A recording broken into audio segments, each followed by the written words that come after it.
It has been a rough year for the folks here at VS Labs, but we have finally managed to settle down in our backup headquarters in the lost city of Atlantis. Wait, is that right? Well, anyway, this is Vaguely Scientific.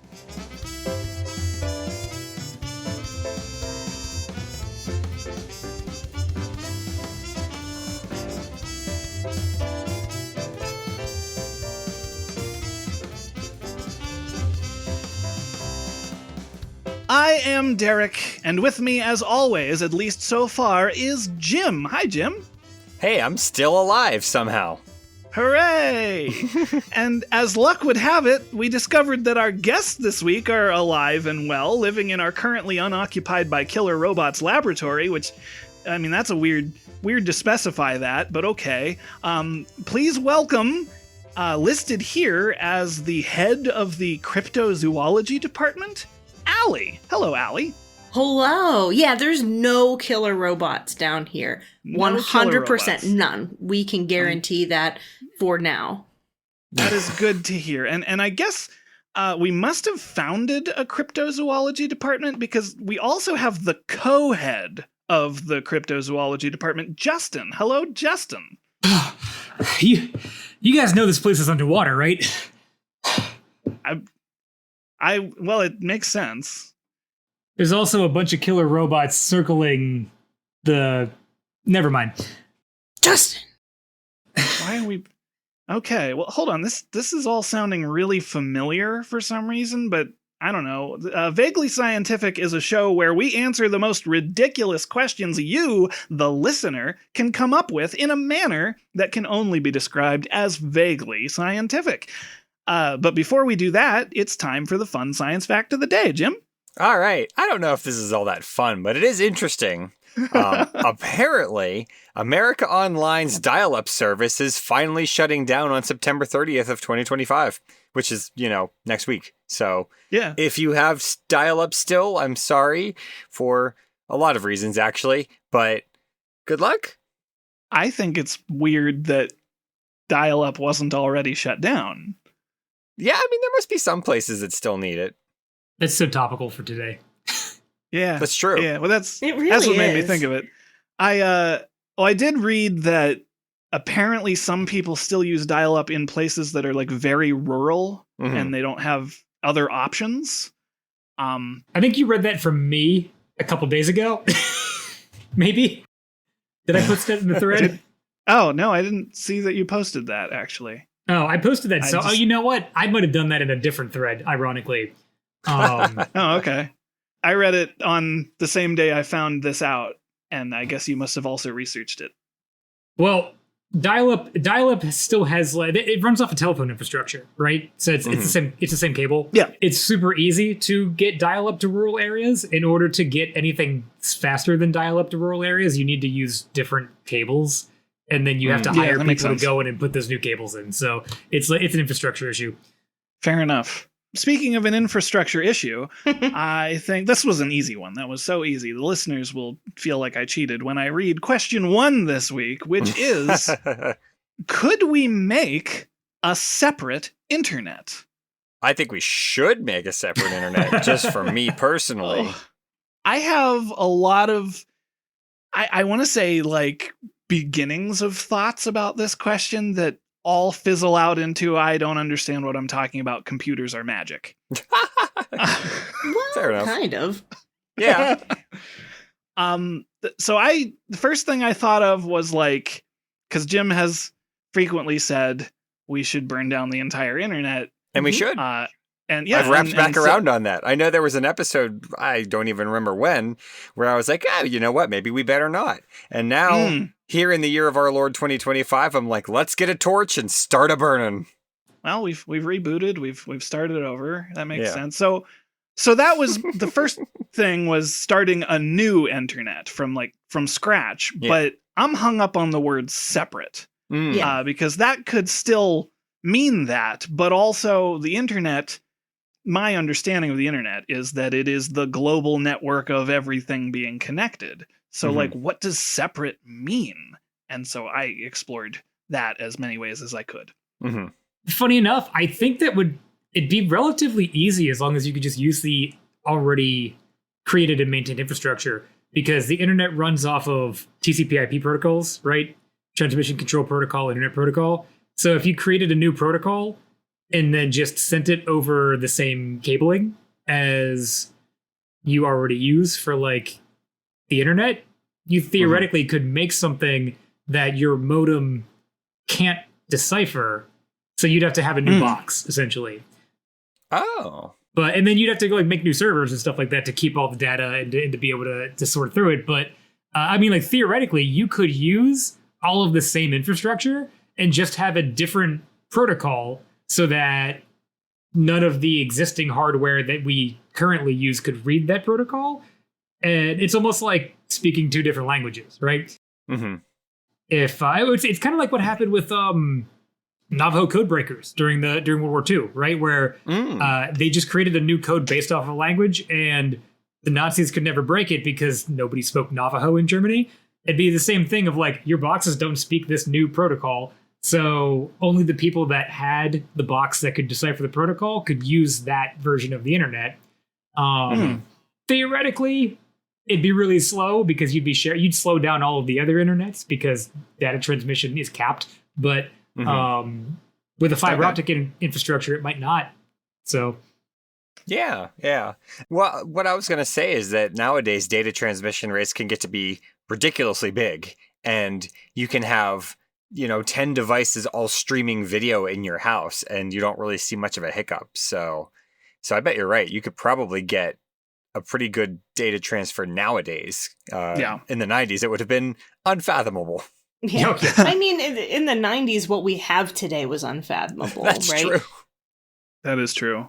I've said many times it's a good thing that we had a pandemic when we had fiber optic cable networks instead of dial-up. That flew back in the 20s. That wouldn't have been good. Yeah, they had terrible internet in the 1920s. They had terrible internet. So I think what Aly just said is interesting that I didn't think of before that. Because like in the 80s, if you go back and watch a bunch of 80s movies, that like the future is all robots and like cyborgs and stuff. And we really went in a different direction than that. Because everything's digital and non-tangible. Like we didn't even predict. We are now kind of coming up with some technology that was predicted in like science fiction back then, but like we really kind of didn't go in the same direction. Right. Oh, I kind of think that that's because we now have the infrastructure to make that stuff possible with like wireless Bluetooth connectivity, Wi-Fi, stuff like that. Like, I mean, you watch Boston Dynamic and like they're making robots that can walk around, they can fall over, they can break dance, they can do all sorts of stuff. But like among other things, they can't do that a mile away, right? But if you have if you have a bunch of connected things, right, a bunch of connected antennas, you could potentially do it. You use cell phone network and do it now, because the cell phone network is the infrastructure that you would need in order to have a wide net. Back in the 90s, in the early 2000s, like cell phone technology was terrible, but like you can now stream videos on your cell phone as long as you're not in the middle of like rural West Virginia. It's not going to be a big deal. I really wanted you to say web, because then I was going to be like a world wide web, perhaps. A spider web? A Spider-Man? I want to bring up. I want to bring up the first thing that I thought of here, because I think I have a lot of just beginnings of thoughts. And so the first thing I thought of, separate internet, was the dark web, which I didn't really understand for a long time. And when I first heard about the dark web, I thought it was just an expression, like going to taboo internet sites or something like that. Yeah, it's like going to Arby's. Nobody goes to Arby's. Yeah, nobody goes to the dark web. That's the dark fast food, Yeah. They've got the meat. They've got the meat, and that's how you know. So does the dark web. It certainly does. So I wanted to clarify, and this is why I'm kind of hung up on, because Justin mentioned if you could use the existing infrastructure. And I was trying to find a layman understanding of the difference between the internet, the web, networks, and then I went into deep web, dark web. And so my understanding is that the internet is the global network of interconnected computers that all share data, and that's kind of like a roadway for information. It's the information superhighway, right? Yeah. Correct. Whereas the World Wide Web is specifically the content on the internet. So it's like the web pages that can be accessed through like browsers and stuff. So the deep web, which I didn't know was a thing until today, or I didn't know was a term anyway, are parts of the content on the internet, so the web, that are not accessible through search engines. And examples of that, I guess, are private stuff like your online banking stuff and corporate intranets and stuff like that. And the dark web is a smaller portion of the deep web, where a lot of people do illicit activity, and the whole point is anonymity, so you need like special software to be able to access that. And hardware, if I am to understand. Okay. Like, you need to have like an air-gapped laptop that has never been connected or updated before in order for it to connect. Interesting. And so this is all to say that while my understanding was, if the dark web is not accessible through standard computers that we use, Google, blah, blah, blah, is that a separate internet? And kind of it isn't. Then I read, because we all know that like certain other countries, China and North Korea being the most known ones, have like big firewalled versions of the internet so that you cannot access outside from inside or inside from outside. So that's kind of a separate network, but it is still theoretically possible, if you opened a gateway, that they would all connect. I was gonna say, do they use the same internet protocols, or is it run under a completely different protocol? I believe they use the same protocol. Okay. From what I read, but I didn't want to answer that. So okay. Thank you, Justin. Yeah, my understanding is like, networking is what you would call physical layer, right? It's the actual servers, the cabling, all the stuff that's physical. The web is your data, right? My understanding, and I'm not like an expert on that, but my understanding is places like North Korea and stuff like that, like, they use the firewalls. You could theoretically use a VPN and get around it if you could download one. But like those are behind the firewall. So it's like really difficult to get around all that stuff, because you would need something that could then bounce the signal around on the infrastructure that's already out. But like the reason the infrastructure works is because everything's connected, right? Everything goes to a cable eventually. Allie's probably heard me say this a billion times, but I always use the example in my class of like Anderson Cooper, the one year for New Year's Eve, was having a conversation with John Mayer. Anderson Cooper's in New York City. John Mayer's in a cat cafe in Japan. And the delay on them talking back and forth is about 4 seconds. And it's about 4 seconds because we have a worldwide infrastructure of fiber optic cables that run underneath on the sea floor. These heavily armored fiber optic cables that literally connect transcontinental through the Pacific Ocean, through the Atlantic Ocean, like through all those places. And so that's so cool. When you make a phone call to someone in Japan, it goes to your cell tower, which goes down into a fiber optic cable that goes across the ocean and then back up into a cell tower in Japan and then finds the person you're talking to, in very simplistic terms, right? So magic. It's magic, yes. I would assume that, definitely China. I'd assume North Korea too. Like, in order to get access to all the same stuff, they'd have to be connected to that infrastructure. I guarantee you North Korea has some like propaganda machines that are pumping out on their own their own networks that are probably not connected to everything, which is another layer of like security to keep people in. Is, well, like, if you're on our network, you can't be on the worldwide network. So that touches on kind of another question I have, which is, and this is going to be the dumbest question, ostensibly, but I don't actually know what the internet is, like, aside from a series of tubes, ha ha ha. So my assumption is that there is a physical internet somewhere, And I would assume it would have to be some kind of hardware like server farms or something. Mm-hmm. But that's like very uneducated. Like, yeah, probably some supercomputer out in the New Mexico desert or something. I don't know. It's really kind of like crazy to think about because, of course, yes, there are physical things, right?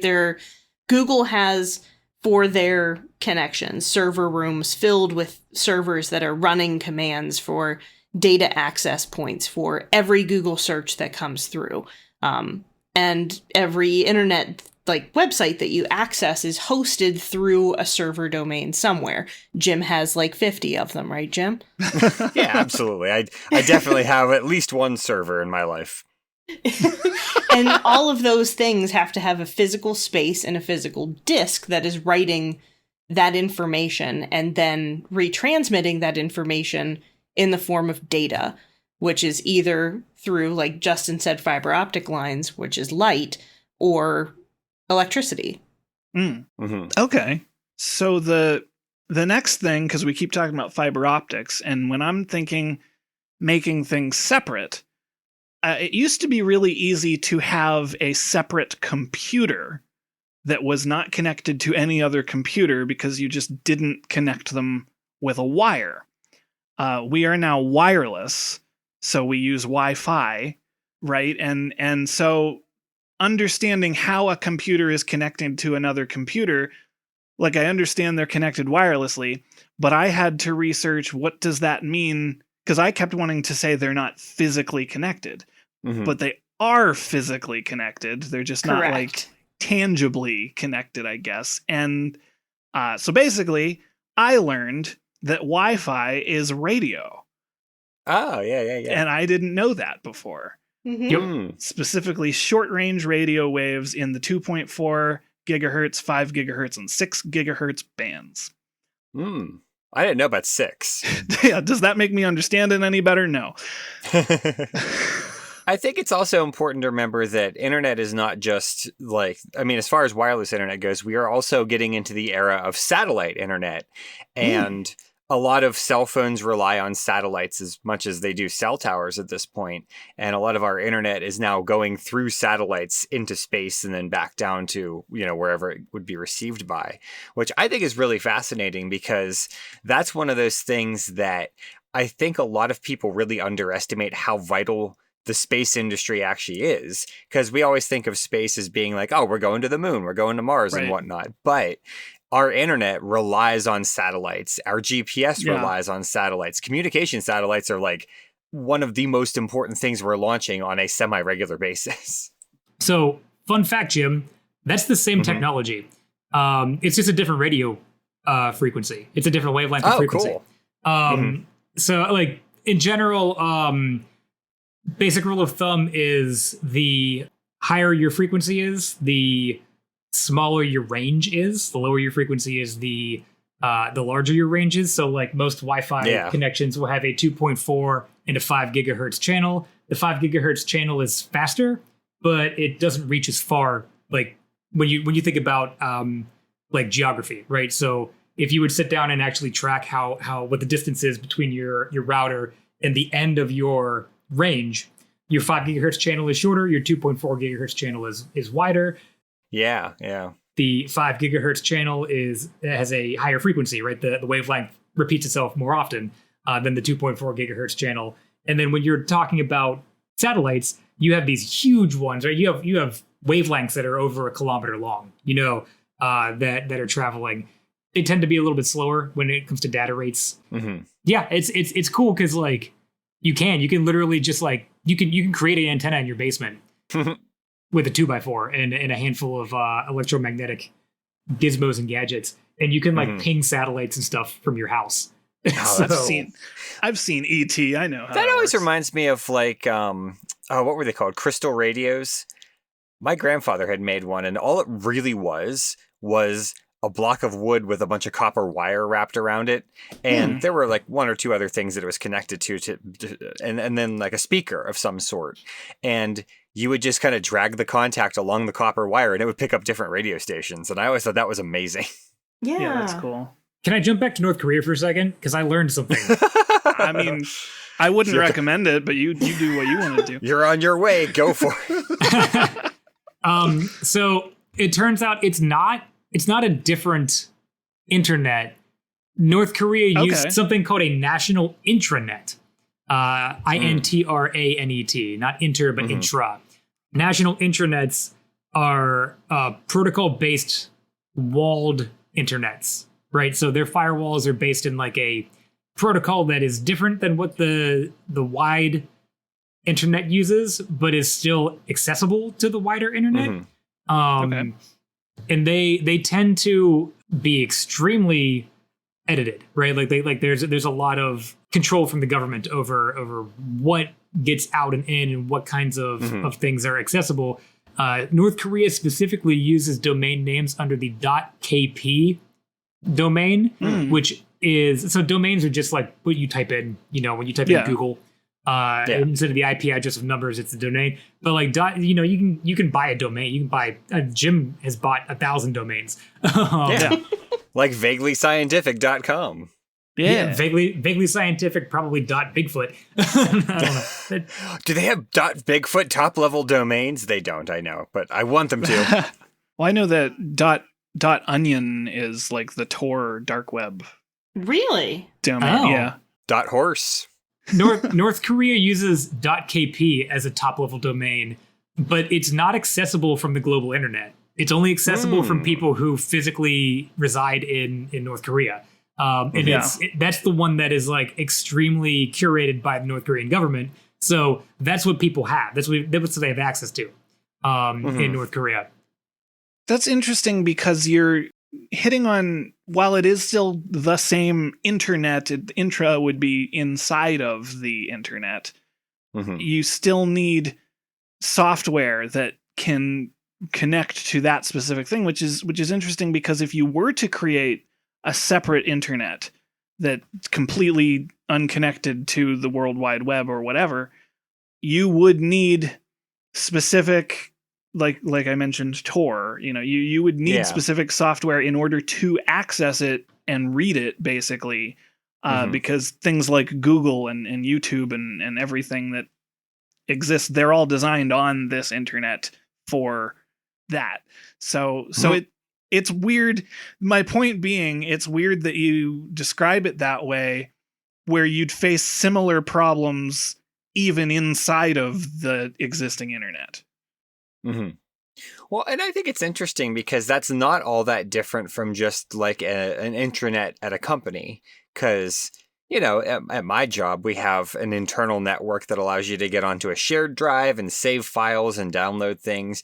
But again, you have to have either specialized software to do this, or you have to be plugged directly into the network, like physically with an Ethernet cable. So I feel like it's very similar in that respect, because that's basically an intranet as well. Just North Korea's intranet is much bigger.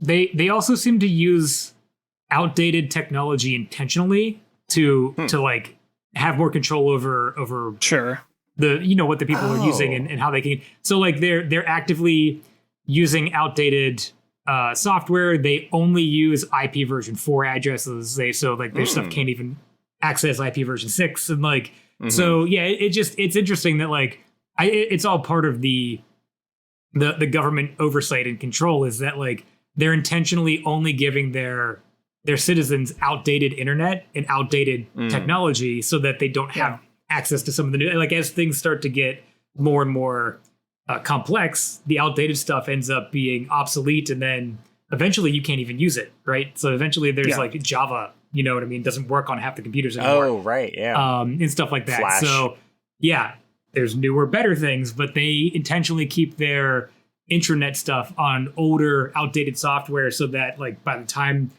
somebody does get outside of the intranet, they might not physically be able to access some of the newer stuff because of how old their technology is. Yeah. I have a pitch, and that's that I think that we do need to have a separate internet that is like, how do I put this without sounding crazy? It is just Ship has for. sailed, I think. It is just for. Listen, it's just for access to things like Club Penguin, Neopets, Webkins, like internet Gaia spaces, Online. Gaia Online. Like the I think we need to keep the old internet safe somewhere, you know? Like all of the old, like you said, Flash. I miss Flash games. I know that they have worked on ways to like reincorporate Flash into stuff, but I feel like we need to make a little protocol for the old internet and have a way to like occasionally be like, you know what? I've had enough of X the Everything app today. I'm logging on to neopets.com, which I do anyway. But you get what I mean. And like, so is it physically possible to have a separate internet? I think yes. Is it socially responsible for us to have a second internet? Probably not. But I think you're saying, I think also yes. I think it's important for me to have it, is what I'm going to say. I think it would be kind of neat to sort of have an internet that is, I don't know, I'm going to throw out a random year because it is sort of the year that I think of when I think of classic internet, and that is the year 2003. Yeah. Just the internet from the year 2003 encased in a block of amber that I can log on to and experience things like all your base or belong to us. Yeah. Yes. This is what I'm saying. That's hyper specific for people in our age group, but hey, Yeah, I am it really a person in our is. age group, so that's fine. Yeah. Is it a bad thing to have just like a separate internet that's a Pokemon echo chamber? And then I thought, yeah, it probably is. It's probably It is for sure. It is for sure. I was thinking, so this is not exactly the same as the question itself, but now I'm like fixated on the idea of what if at the end of every year we take the entire internet and just take a snapshot of it and save it somewhere so that you can go back and look at what the internet looked like in, I don't know, the year 2014 or something like that. Isn't that what the Wayback Machine is? You know, I guess it kind of is. But you have to like deliberately go through the Wayback Machine and like find things. I'm talking about like this is just the whole internet and you can log on to it as if it was the regular internet. It's kind of like when you play Minecraft and you can go into the drop-down menu and select older versions of Minecraft and just run those. That's what I'm thinking of here, but with internet. Petabytes of information. Yeah, it would be a tremendous waste of time and resources. I have seen an experiment done that I thought was kind of interesting, where they took an old Windows computer and they installed, I think it was like Windows 97 or something that they put on it. It was either 95 or 98. What, is there not a Windows 97? I don't know. No, I wish there was now because that sounds like a nice number. Okay, well, it was an old Windows. It was before XP. One of the good ones. That's debatable. But anyway, they took it and they installed it on an old computer that could run it.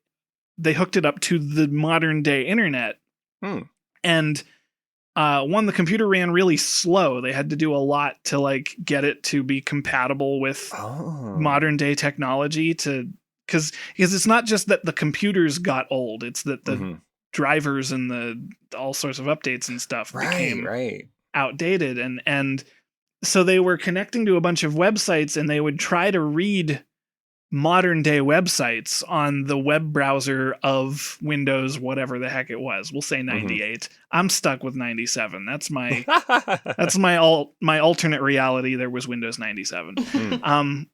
And they had to go to like specifically formatted websites to even be able to read them, or else it was just like reading, gobbledygook.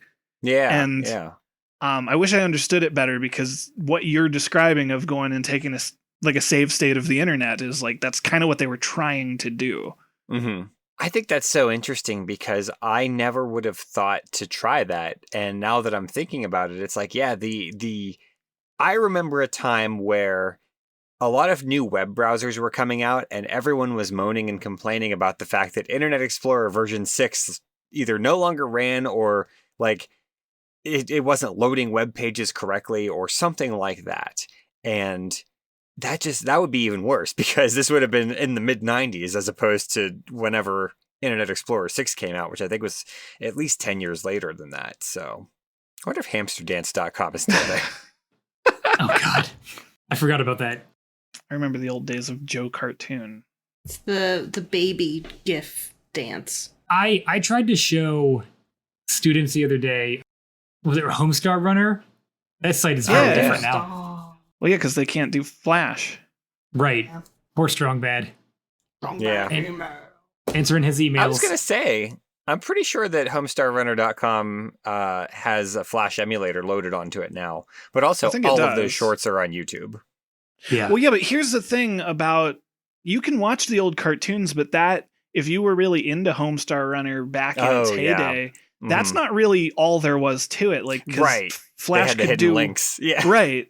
So there's more to it that just like kids these days don't understand, you know? Yeah, the hidden Homestar Easter eggs in the videos if you hold down the tab key. Yeah. Oh, yeah, I remember that. I was a big Newgrounds.com guy, too. Like, I get why we got rid of Flash, because whichever version of HTML we're on now, I think it's 5, like, it can do all of those same things, and Flash is pretty much redundant at this point, except for the purpose of making cartoons, which is a shame. Wasn't My Little Pony done entirely in Flash? No, I think it was done in something that just sort of resembled that style. Oh, okay. Now, I think, wrapping back around to the question, could we make a separate internet? I think that we definitely have come down on the side of, yes, we could make a separate internet, but I think that it would be interesting to make an attempt at doing this. I personally wouldn't want to do it. Like, I just think it'd be interesting to see someone just sort of, and I think you would have to start out by creating a slightly separate protocol, like taking maybe an existing protocol and modifying it in some way so that it just cannot talk to a computer without the correct software. Yeah. But I don't think that this is a huge ask, though, because nowadays computers can run virtual programs. You can run older versions of operating systems or just whole other operating systems in your computer as like a separate computer inside your computer. Like I would often run Windows 95 as a virtual machine in my computer so I could play old games. I think computers are sophisticated enough now. We could do something like that with the whole internet. Well, here's the biggest barrier of entry is honestly, if you're looking at making it entirely separate, like starting from scratch, that means not using the existing infrastructure that exists in the world. That the biggest barrier of entry is the expense of that. So you'd have to start really small, and for that reason, there's not really a big incentive to do it. That would be like going to New York City and saying, well, we got all these roads. Why don't we just like build on top of them? Because we want to change how the roads work and not use those roads. You know, it's already there. Right. Yeah. There is no incentive to do this, but I do think we could do it on existing computer hardware. I think this would have to just be a totally software driven enterprise. Okay. I mean, technically, like, the internet is just a big network, right? Yeah. I mean, tons of people have networks, like personal networks in their homes that are not connected to the internet, right? Yeah. We primarily use like Bluetooth or, you know, like Zigbee, Z-Wave or protocols that I didn't know about until I started this job. But they are like local home networks. Theoretically, like if we all lived in houses next to each other and we just ran a cable in between all 4 of our houses, we would have an internet because it would be multiple networks hooked up together by cabling, right? My home network, Jim's home network, Ally's home network, Derek's home network. We run fiber optic cables through the neighborhood ourselves. Probably not a great idea, but you could. We just need a lot of cable. And then, like, you know, I could ping Jeff. I could ping Jim or Derek or Aly. Who's Jeff? I could ping Jeff. What are you doing here? Get out of here. You weren't invited. Get out, Jeff. He's my Yeti friend. I have Bigfoot and I have Jeff. Oh, okay. So, but that's technically an internet, right? Like it's multiple networks connected by cabling that are not an individual home network. We could just do that slowly but surely, and by the time our kids are around, we'd have an entire infrastructure that maybe spanned Pennsylvania. We should found our own country. And call it Pennsylvania. Call it Pennsylvania Yeah. 2. Pennsylvania 2. Pennsylvania 2. Inside of the old one. Better than Pennsylvania 1 by exactly 1. What we'll do is we'll just we'll build a platform that raises up about 6 feet into the air, and just build the state on top of the old state. Yep. I don't just see like any the problems. New York roads. Yeah. I think that the bottom line is that, yeah, it's technically possible, but also what's the point? Because we can design things like intranets that can be accessed from anywhere now, just using a VPN. So sure. This is a bit of a problem in a way. I should say the idea that intranets exist is a little bit of a problem, because for the longest time, if you needed something off the intranet, you were just out of luck. But now you could just do that from anywhere. You can log into an intranet using a VPN and you are good to go. I think the real answer to what was the point, at least for me, was that I actually kind of feel like I have a better understanding of what the internet is now, having looked into this. Well, that's good.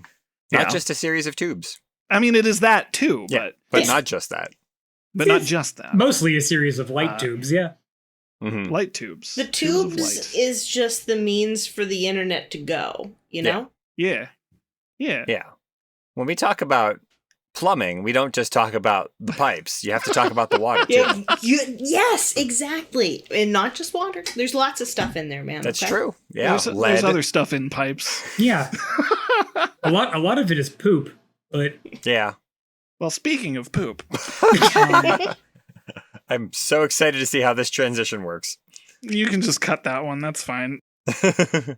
Well, fortunately, listeners, we are using the same internet you are, so you can listen to our second question as we talk about it, which we're going to do now. Question 2 this week: would the Labyrinth of the Minotaur still be an effective prison in the modern day? Can I come in hot on this one? Go for it. Okay. Yes, because 1, I think we have to adjust it a little bit, right? If we talk about the myth of the Minotaur in the Labyrinth, right? It's supposed to be this kind of like, it's much more like almost concentric loops than it is like branching things from what it was depicted as.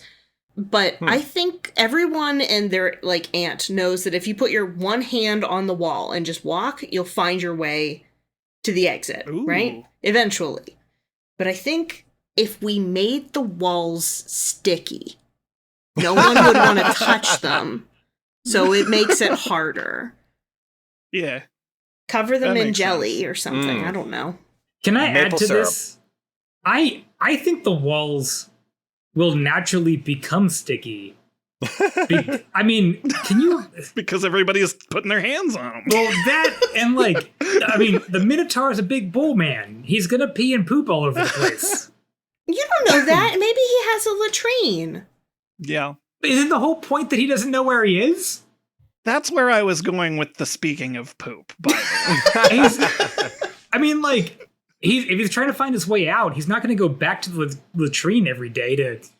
I don't think the Minotaur I don't think he has a latrine. I think the entire labyrinth is his domain, and he can use whatever he wants as a latrine. He's a big bull man, and he pees and poops wherever he wants to. Exactly. Although, to be fair, how sentient is the Minotaur? Because, you know, even an animal knows to go in the corner.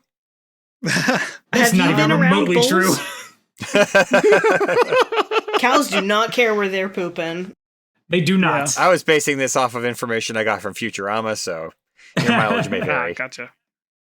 My uncle raises cows. They do not care where they poop.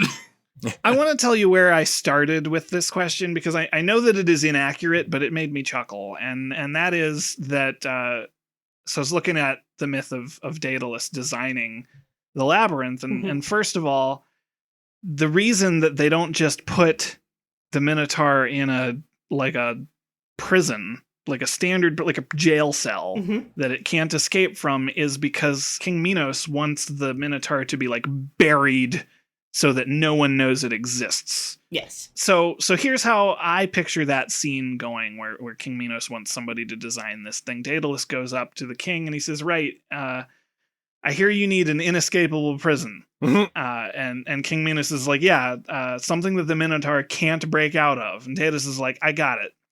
So I've designed this maze that is impossible that anyone will ever find the exit. And King Minos never thought to say, wait a minute, why is there an exit? And that's where I started, because I was like, if you can escape from it, then it is by definition a less effective prison than just a prison with a locked door on it. Well, it was because Daedalus had to get out of it after it was created, right? Yeah, that's fair. But just put a rock over it. Just put a door. Yeah. Put a door on it. I mean, that's fair, yeah. Well, then you put a lock on it, and now it's effective again. Then you put a lock, and it's effective.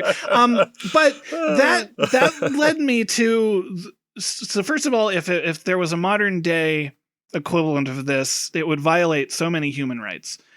Sure. It would be cruel and unusual punishment. Look, we're not looking into the Geneva Convention aspects of this. We are looking into whether it would be effective. We're looking at it effective, and I think it would be very there effective. aren't ethics, probably. There, ethics aside, in human history, we have done things such as in 1788, establishing a penal colony in Australia, where they sent British prisoners to, British convicts to, and that was effective in keeping those convicts out of Britain. So that's something. And then looking at places like Alcatraz, right? So they don't have to make sure the Minotaur or the prisoners can't move around freely, because once they get outside of it, there's nowhere to go. That's kind of the idea. So what I think is interesting about the Labyrinth, because I also just recently watched Escape from New York, in which they turned Manhattan into a prison where they just basically dump prisoners and say, you guys all go and do your own thing. We're just going to put up a big wall so you can't enter the rest of the country, and then we're not worried about you anymore. It depends what the goal is. And if you're just trying to sweep people under the rug, and I think what King Minos eventually did with the Minotaur was also use the Minotaur as a method of like torturing other prisoners and executing other prisoners. That's a way to do it. I think that today it would look very different, though. You know what I mean? Like, okay. I don't think that we would build a gigantic. I don't think we'd spend millions of dollars building a gigantic labyrinth. I think what we would do is spend millions of dollars putting the Minotaur in a room that has a ton of technology in it to make it think it's moving around a big giant labyrinth. But really, it's staying in the exact same place. Like, you know, there's that, I don't know, is it Disney? I think Disney came up with it. There's that new technology that Disney has that, like, it's basically balls that move under your feet that you can walk on, and you stay in the same place, but you get the feeling of, like, walking, like, on a sidewalk or whatever, but you're really not moving at all. I think they would do that. Because, I mean, like, part of the reason they put the Minotaur in the labyrinth is, like, he's a big, strong bull man, and he kills people. And they don't want him going around being a big, strong bull man, right? You got these big walls, he can't break them down. So you put him in a room surrounded by this stuff that he can't move around. Like, he stays in the center. This stuff that Disney created actually pulls you to the center of it. It's kind of like slightly inclined to the middle. And if you stand still, you move to the center. And then as you walk, you can kind of move a little bit around the space, but it always pulls you back to the center. So you put him in a giant room with that, and then, like, you just put, like, you're projections slap on the VR walls. Goggles on the Minotaur projections. Yeah. I'm talking projection, right? Like wall projection, right? And so he's running around. You've got sensors all pointed at him, and he's running around the labyrinth. But really, it's just he's in one big room with a screen. Yeah. Well, we've established that cows are happier if we put them in a virtual environment where they can. It makes it look like they're out in a pasture when really we're keeping them in a tight, contained area for milk. Well, yeah, anything would be happier with any alternative than that. Yeah. What do we want the Minotaur to be happy? I do. Is the Minotaur just happy killing people, though? Yeah. Yes. Okay, well then let's just throw That's some what he people in likes there. doing. Yeah. I think a happy Minotaur is a better Minotaur. Mm-hmm. Yeah. Kills less people. I mean, I would rather the Minotaur be happy than the Minotaur be miserable. I mean, that's not fair. But also, I feel like if I'm recalling the myth correctly, it's like as it grows, and it kind of grows up quite quickly, it like becomes overcome with like a madness and fury and like just wants to eat people. And like that's also not okay, you know? Mm-hmm. Yeah, but I mean, most of that, the Minotaur is one of those mythological creatures in Greek mythology that I feel like a lot of what it's doing, and now we're all calling it a monster. I'm like, I don't think it's its fault. No. Like King Minos, he's the bad guy. Well, Pasiphae was doing some stuff, okay? Zeus was the bad guy. Is the point of that? Wait, that wasn't Zeus though, was it? Zeus was the one that made her fall in love with the bull. I thought that was Poseidon. Okay, you're probably right because hold on. Okay. I gotta look that up because you might be right.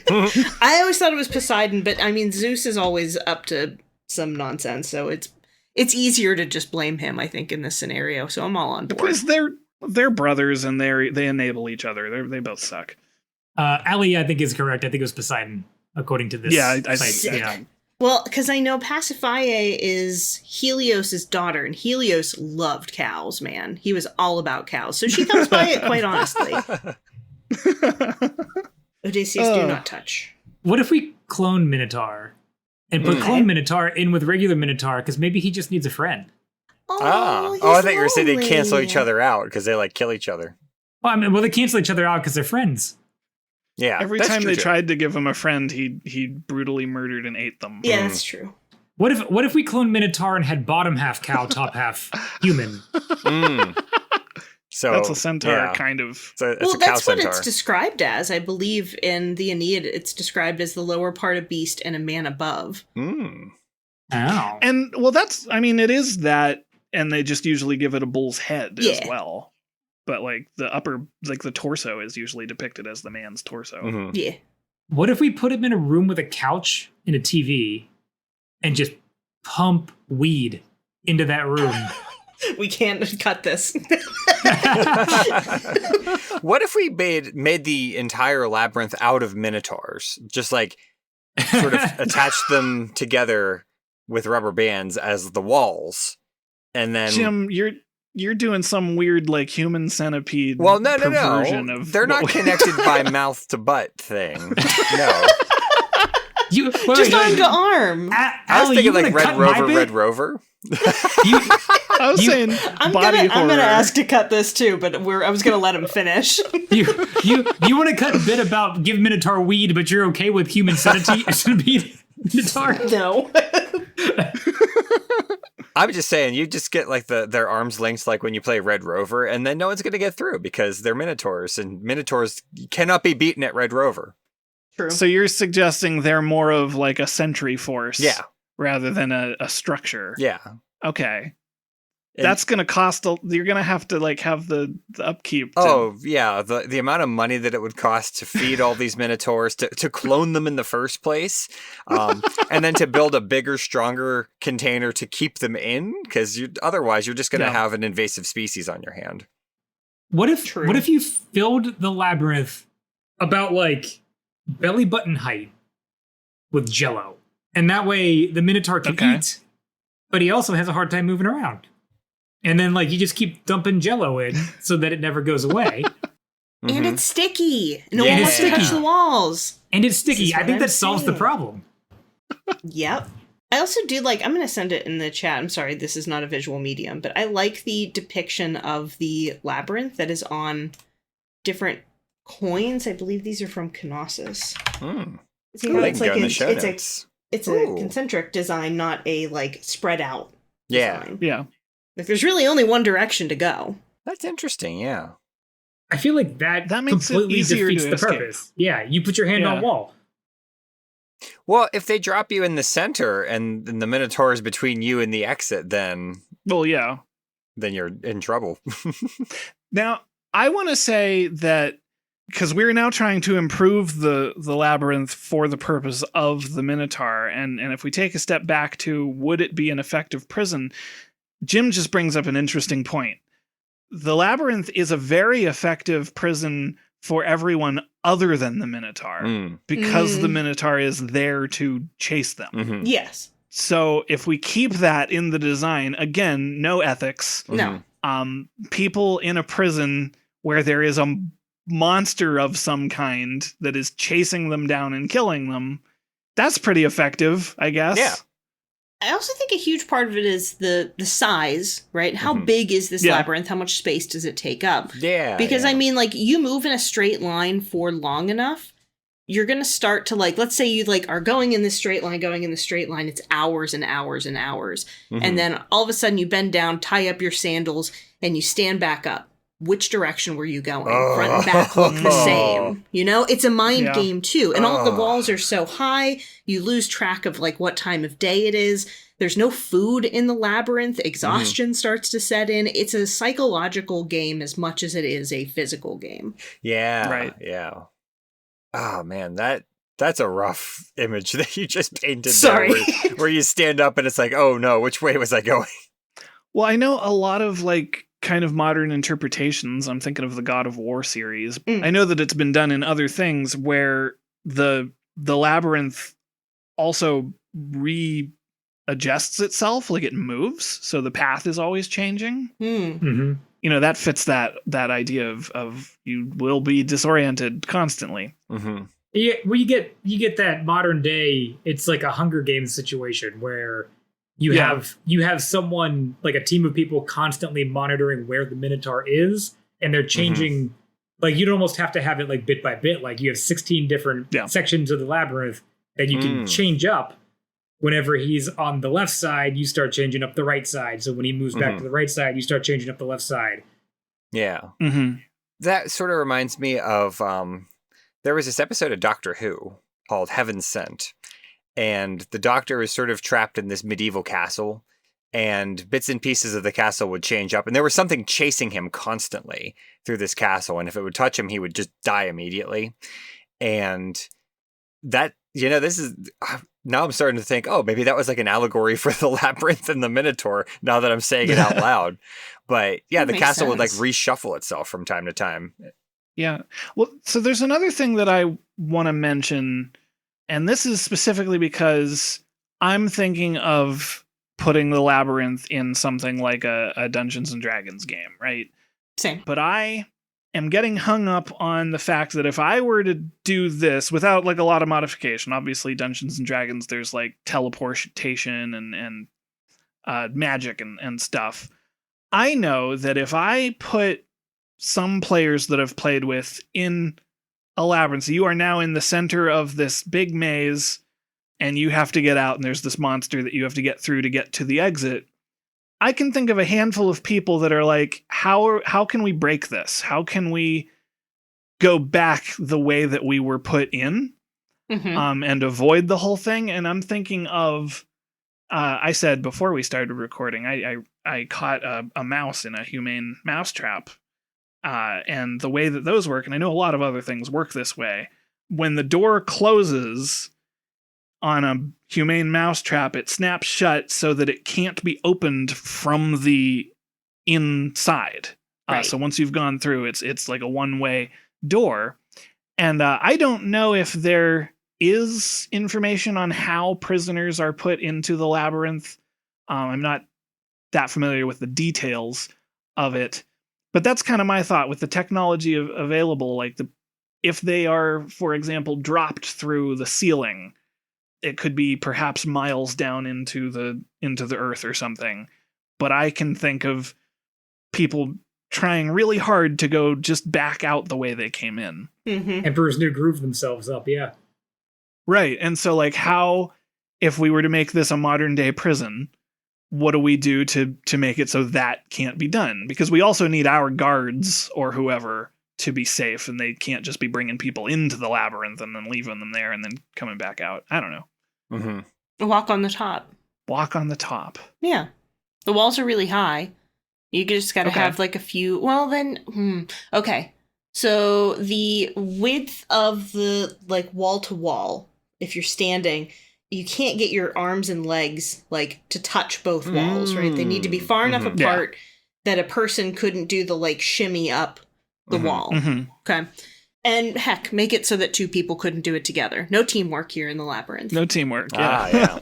And then have a system of almost like drop bridges that can connect into the center of the labyrinth so that you could take a stairwell up onto the wall structure, walk into the middle with the prisoner, drop them down into the center, and then pull all of the drop bridges back up on your way out. Yeah, that could do it. Yeah, Know what I mean? yeah. What if you Jurassic Parked it? What if you Electrify it? Put dinosaurs into the labyrinth, yeah. Yes, correct. That is exactly what I Life was finds a thinking. way, Jim. Yeah, it sure does. Unless you're eaten by a minotaur. You go down there and the Minotaur found a way. now you have a bunch of like half T-Rexes, half bulls. Sorry. I want to hear Justin's actual pitch. You make the labyrinth a box, right? And the only way in and out is a tube that goes into the middle. And you lower down the Minotaur using like a crane system, like a pulley and crane system. And then you just close off the tube. Yeah. Big tube. Okay. So it's that like you can't shimmy. completely. Yeah. No shimmying. Yeah, big tube so you can't shimmy. And then you like put it in a harness and you lower it down like they do with the goat in Jurassic Park. Oh, I see what you're saying. And then you cut the rope and then you seal the top off. I'm going to build on that. Okay. You've ever seen those plastic hamster tubes that are like really not good for hamsters, but people use them all the time? Let's make the labyrinth out of big ones of those. So it's like completely concealed on the inside, but there is like a drop zone in the middle where there's like Justin said, like a little box, and you like drop them into the center, and like these doors open, and once they're out of that, it slams shut again, and then we can lift that centerpiece back out. You're describing a childhood dream of mine, is what you're doing. Oh. This was in the news not too long ago, and I'm not really following this story. I don't know if it's still happening or what, but I saw Chuck E. Cheese is trying to make adult versions of Chuck E. Cheese. Really? And all of the comments in response to this are that's Dave and Buster's, and I got so mad. Yeah, that's Dave incorrect. And Dave and Buster's is not Chuck E. Cheese for adults. It's an arcade and a bar. Yeah. Chuck E. Cheese for adults would have to have jungle gyms and tubes to climb in and zip lines. That's what's cool about Chuck E. Cheese. Is Dave and Buster's a labyrinth? It kind of Kind is. Like, Could be. I think that they do deliberately make it so that it is hard to navigate your way out of the place, which I know they do with casinos as well. Yeah. Vegas is actually the Minotaur's labyrinth. Well, it's like museums ending with the gift shop. Yeah. You ever walk through a casino in Vegas? It might take you a minute. Everything looks exactly the same. The modern labyrinth. Modern labyrinth. I think you could probably hollow out a Costco and make a labyrinth in that, and it would be confusing enough that it would be like. Actually, here's the other thing: is that with a Costco, you could make it 2 or 3 stories high, and if you make the grading very subtle, you might not even realize you're going up a ramp until you're already on the 2nd floor. That'd be cool. True. Oh, that would be really cool if you could make it multi-layer, but like also disorient your vertical awareness. Yeah. I like that idea. What if we just put the Minotaur in line at a Walmart behind a woman who doesn't have enough change to pay for her cart? Well, It has to be change? Like she doesn't have a card? No card. Okay, no, okay. she's pulling out pennies, and I see. and she's in front of a cashier who absolutely will not budge because she is 15 cents short. I feel like Justin is venting about something from his life right now. I think what would happen in this hypothetical scenario is that the Minotaur would kill that woman and also everyone around that woman. But there wouldn't be a labyrinth involved. It would just be the Minotaur going on a rampage. And everyone would probably die. Yeah. Yeah. I want to say, when you guys were talking about cloning the Minotaur, this is as Jim would say, apropos of nothing. You were talking about cloning the Minotaurs and then them all working together. When I was a kid, I ran what was effectively a role-playing game, but I didn't understand how Dungeons and Dragons worked, where I made up this story, and there was like this sci-fi laboratory that when you went into it, you got lost and disoriented, and the main bad guy was a guy named Dr. Minos, and he had created an army of Minotaurs, and my brother was the person playing this game with me, and he ultimately went in and beat up the doctor and then liberated the Minotaurs, and then there was just a whole civilization of Minotaurs in the world, and they were all these like clones.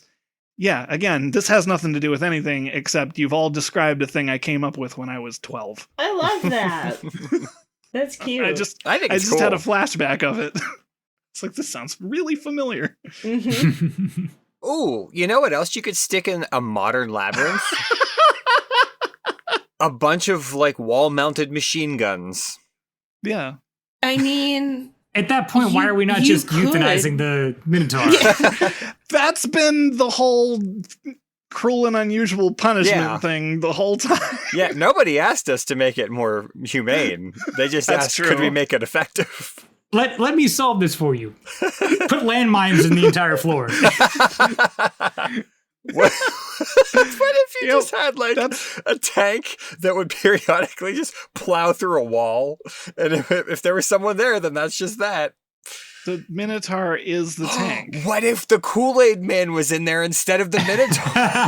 You can't hold the Kool-Aid Man in a labyrinth. That's the terrifying thing.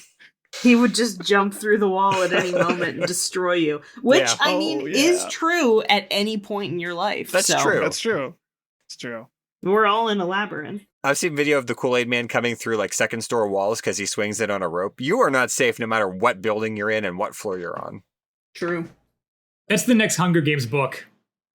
In some dystopian future, all of our brand mascots are the boogeymen characters and the cryptids. I think that's a fun idea. That would be a good reality show. What if the Kool-Aid Man burst through a wall at you? If you put the Minotaur in the labyrinth, and then you put the Kool-Aid Man on the other side of the labyrinth, and you had to figure out what's going to happen when the Kool-Aid Man bursts through the wall and the Minotaur. Who's going to win? Yeah. This is the fox and the rabbit and the carrot crossing the river puzzle. You have the Kool-Aid Man and the Minotaur and I guess Theseus all in a labyrinth, and they need to they can only travel two at a time. If the Kool-Aid Man bursts through the wall and then you rebuild it, eventually is it the same Minotaur? It's the same labyrinth. Oh, Juggernaut. I was like, who else bursts through walls? Who could we put in this labyrinth? Yeah. Well, he's unstoppable, so. Sure. And every other row of the labyrinth, landmines. Yeah. Mm-hmm. There we go. And just one room full of bunnies. As a treat. Yeah. As a treat for the Minotaur when he gets hungry. Yeah. I mean, you could really ramp that up, you know, in every promo for that show, they'd be like, oh no, he's going for the bunnies. He's going for the bunnies. And then the Kool-Aid Man would burst through and tackle the Minotaur at the last minute, and they'd roll around, and then something would happen. You see a little bit of like red liquid splat on a white bunny, and you're like, is it Kool-Aid? Is it another bunny? What is it? Unknowable. Unknowable. It is unknowable. There's no way to test it. I'm going to wrap up. Yeah, my dogs have to go outside. Okay, fair enough. All right, listeners, let us know this week. Why don't we trap the Minotaur on the internet? That would work. Wow, yeah. If you have thoughts on that or anything else we talked about, there's a lot. You can email us at feedback@vaguelyscientific.com, or you can comment on our blog, or you can like us on Facebook. You can plunge into the labyrinth of blue sky and find us at Vaguely Scientific. Hey, Jim, where do we get all these wacky questions? We get them from you, the listeners. And if you have a question that needs to be answered in a vaguely scientific manner, please email us at questions@vaguelyscientific.com. If you want to get our episodes the minute that they're released, you can subscribe to our podcast on YouTube, Apple Podcasts, Spotify, and all the other great places that podcasts like to hang out. And subscribing and leaving feedback really helps us out, and so does telling your friends. If you tell your friends, it'll give them something to do while they run for their lives from a monster. Yeah, it's good. It's good running sounds. The joyous laughter of us goofuses while you're being chased by a terrible monster. I like this Trap the Minotaur in the Internet 2026. Yeah. Thank you, Aly. Dang, that should be a shirt. And speaking of shirts, although I'm getting ahead of myself, because I got to give my friend Anthony Pizzelli some credit for making our vaguely musical intro. But speaking of merch, don't forget to check out our merch store over at vaguelyscientific.threadless.com. Now that you've put it out there, I really want there to be Trap the Minotaur in the Labyrinth 2026 shirt. I'll make it happen if Aly doesn't. I can get on that. Sweet. Cool. So thank you to Aly and to Justin for talking to us today. Mm-hmm. Hey, thank you guys for having me back on. This was so much fun. Mm-hmm. Yay. Are we finally getting paid? And for Vaguely Scientific, I am Derek. I'm Jim. I'm Aly. Still waiting for my paycheck. I'm opening the door here. You're just gonna go down into this pit and just ignore the growls and the approaching doom. That's just normal. That's what. Oh, Jim, I'm so glad you did that. Welcome to year 8 of Vaguely Scientific. Wait, year 8? How did that happen? I don't. Okay. The linear progression of time. Toodaloo, everyone. Bye.